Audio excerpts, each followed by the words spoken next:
সারা দেশে জেঁকে বসেছে শীত, পাশাপাশি দেখা মিলছে তীব্র কুয়াশার। মৌসুমের সর্বনিম্ন তাপমাত্রা বিরাজ করছে নওগাঁ জেলার বদলগাছি উপজেলায় ৬.৭ ডিগ্রি সেলসিয়াস। প্রতিনিধিদের পাঠানো তথ্য, চিত্রের রিপোর্ট। পৌষের শুরুতেই হিমেল হাওয়ায় শীতের দাপট যেন স্পষ্ট হয়ে উঠেছে প্রকৃতিতে।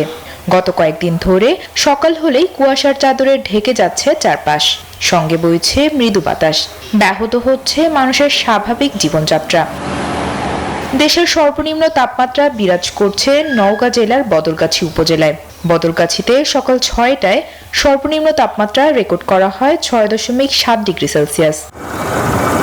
রাজশাহীতেও প্রায় একই তাপমাত্রা, দশমিকের কোটা পেরিয়ে মাত্র এক ঘর উপরে।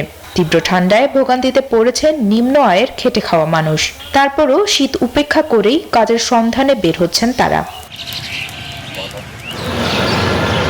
এদিকে টানা ২ দিন মাঝারি শৈত্যপ্রবাহ বয়ে যাচ্ছে চুয়াডাঙ্গার উপর দিয়ে।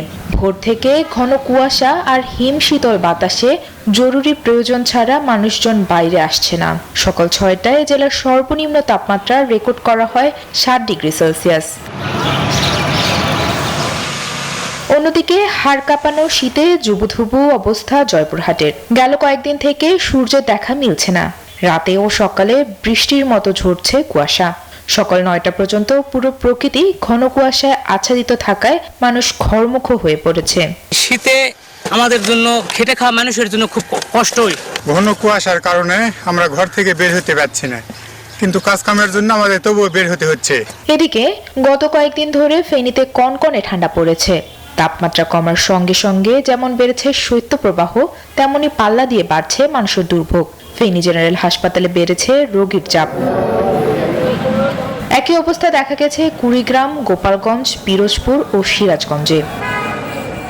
Desk report, news 24।